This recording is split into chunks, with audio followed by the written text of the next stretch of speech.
Quando uma alma se afasta de Deus, algo invisível começa a morrer por dentro. O silêncio de uma oração esquecida. O peso de uma Bíblia empoeirada. O vazio nos olhos de quem já viu a luz, mas hoje caminha nas sombras. Talvez essa pessoa seja você. Hoje, vamos explorar um tema urgente, profundo e necessário: o que acontece quando alguém se afasta de Deus. E mais do que isso, como voltar? Com base no livro de Lucas, capítulo 15, na poderosa parábola do filho pródigo, e no livro de Apocalipse, capítulo 2, onde Jesus fala à igreja que abandonou o primeiro amor, este vídeo é um chamado ao despertar. Seja bem-vindo ao início de um reencontro consagrado. Número 1. Você começa a perder a identidade espiritual. No livro de Lucas, capítulo 15, vemos a parábola de um jovem que pediu sua herança ao pai e partiu para longe. O primeiro sinal de afastamento de Deus é este: o abandono da identidade. O filho pródigo deixou a casa do pai acreditando que era independente. Mas ao se afastar, ele também se afastou de quem era. A identidade que ele possuía como filho foi sendo corroída aos poucos. Ele não deixou de ser filho, mas se esqueceu do que isso significava. Assim acontece conosco.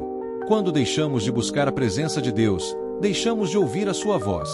E quando não ouvimos mais a voz do Pai, começamos a ouvir as vozes do mundo, vozes que nos dizem que somos fracos, sujos, indignos, esquecidos. A voz do mundo tenta nos convencer de que somos outra coisa. E nesse processo, vamos nos despedaçando por dentro. É nesse ponto que muitos passam a se identificar mais com suas falhas do que com sua fé. Deixam de se ver como filhos e filhas de Deus, e passam a se ver como derrotados, como órfãos espirituais. Mas preste atenção, não importa o quanto você se afaste, a sua identidade ainda está ligada ao Pai. Ele nunca esquece quem você é. Número 2. Você começa a sentir um vazio inexplicável. Depois de deixar o lar, o filho pródigo gastou tudo o que tinha. Viveu para os prazeres, para as festas, para aquilo que parecia liberdade. Mas ao final, o que restou foi o vazio. No livro de Lucas, capítulo 15, versículo 14, está escrito que, havendo ele gastado tudo, houve naquela terra uma grande fome, e começou a padecer necessidades. Esta fome não era apenas física. Era a fome de alma. A fome de algo que o mundo não podia oferecer.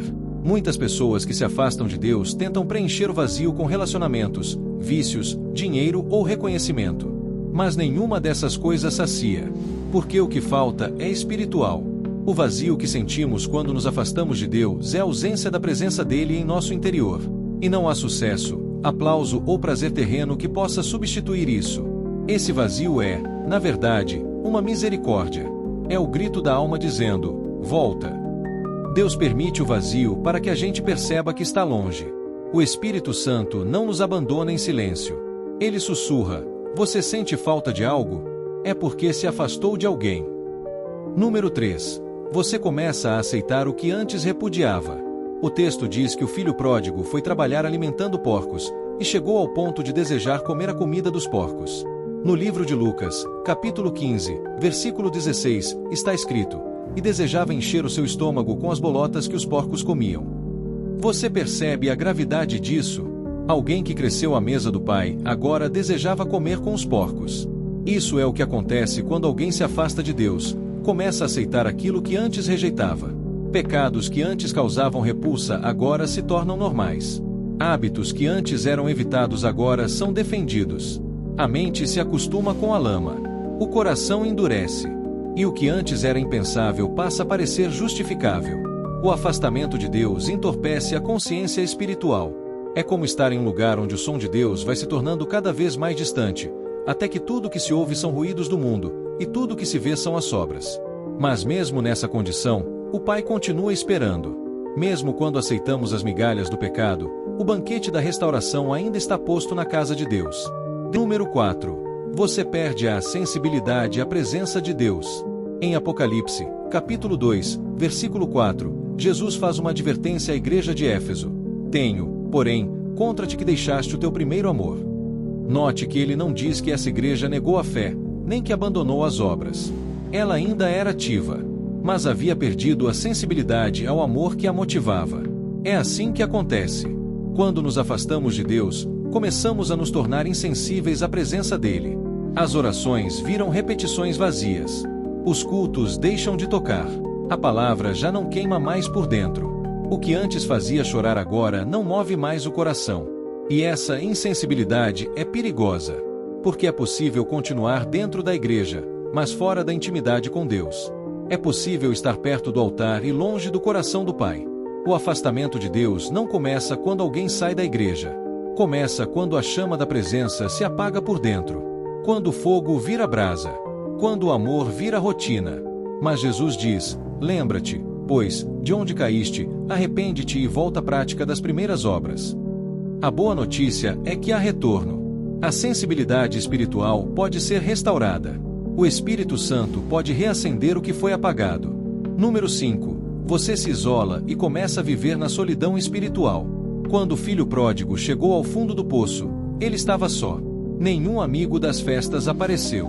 Nenhum companheiro de estrada lhe estendeu a mão. No livro de Lucas, capítulo 15 e versículo 16, diz que ninguém lhe dava nada. A solidão é um dos sintomas mais profundos do afastamento de Deus. Mas não é apenas a solidão humana, é uma solidão de alma. Uma ausência de comunhão. Uma falta de direção. É o tipo de solidão que dói mesmo quando se está rodeado de pessoas. O inimigo sabe que, isolados, somos mais vulneráveis. Por isso, quando alguém se afasta de Deus, ele tenta cortar os laços com a igreja, com os irmãos, com o altar. A pessoa deixa de se abrir, deixa de pedir ajuda, deixa de participar. Ela se esconde. E assim, o silêncio se torna uma prisão. Mas Deus não nos criou para vivermos isolados espiritualmente. O Espírito Santo é comunhão. Ele habita onde há unidade. E é por isso que, muitas vezes, a primeira coisa que precisa ser restaurada em alguém que está voltando para Deus é a comunhão, com o corpo de Cristo, com os irmãos, com o céu. A volta para Deus começa quando você rompe o silêncio e clama: Pai, eu pequei, mas eu quero voltar. Número 6. Você começa a colher as consequências do afastamento. O afastamento de Deus não é apenas espiritual, ele produz efeitos reais na vida. O filho pródigo perdeu tudo: seu dinheiro, sua dignidade, sua paz. E mesmo quando desejou voltar, ainda precisou caminhar até a casa do pai. No livro de Gálatas, capítulo 6 e versículo 7, está escrito: Não vos enganeis, de Deus não se zomba, pois tudo que o homem semear, isso também ceifará. Isso significa que afastar-se de Deus tem um preço. E o preço não é imposto por Deus, mas pelas escolhas feitas fora da sua vontade.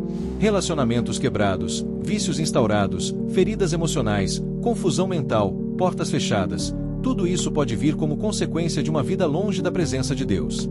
E é nesse ponto que muitos se desesperam, achando que não há mais conserto.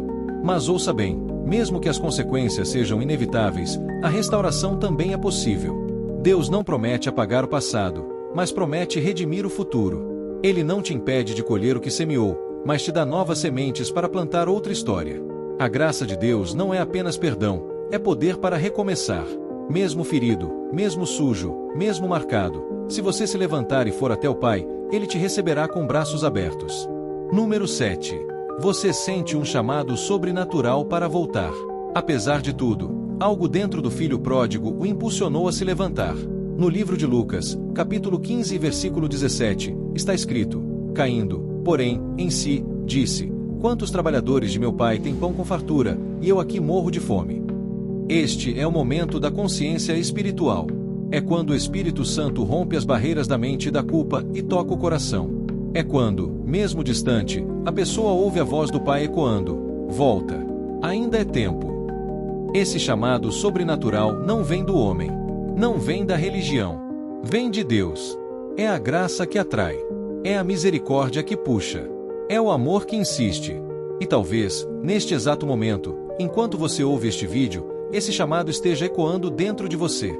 Talvez você já tenha passado por tudo isso. Perdeu sua identidade, sentiu vazio, se acostumou com o pecado, ficou insensível, se isolou, colheu consequências. Mas mesmo assim, algo te trouxe até aqui. Isso não é coincidência. É um chamado divino. É o próprio Deus dizendo: Você é meu filho. Você é minha filha. Volta para casa. O caminho de volta sempre está aberto. O afastamento de Deus não é o fim. É apenas o ponto onde o céu espera pelo seu retorno. No livro de Lucas, capítulo 15, versículo 20, está escrito: E, levantando-se, foi para seu pai. E, quando ainda estava longe, viu seu pai, e se moveu de íntima compaixão, e, correndo, lançou-se-lhe ao pescoço e o beijou. Esse é o coração de Deus. Ele não está com os braços cruzados esperando por julgamento. Ele está com os braços abertos, pronto para restaurar, pronto para vestir a túnica da dignidade, pronto para colocar o anel da autoridade, pronto para matar o novilho cevado e celebrar sua volta. Deus não se esqueceu de você. Ele viu suas lágrimas. Ele sentiu sua dor. E Ele está dizendo agora: ainda há tempo. Volta para mim. Tudo pode ser restaurado. A fé, a sensibilidade, a comunhão, a paz, a esperança. A sua história ainda pode ser reescrita. E o melhor capítulo começa quando você decide voltar. Talvez você esteja distante. Talvez nem saiba mais como orar. Talvez ache que Deus não te quer mais. Mas ouça, Ele ainda te quer. Ele ainda te ama. E se você der um passo em direção a Ele, o céu inteiro vai correr ao seu encontro. Ore, peça perdão. Fale com Ele agora mesmo. Deus está mais perto do que você imagina. O Pai nunca parou de olhar pela janela, esperando o seu retorno. Se você gostou desse vídeo, não se esqueça de se inscrever no canal e deixar o seu like. Fiquem com Deus e até o próximo vídeo.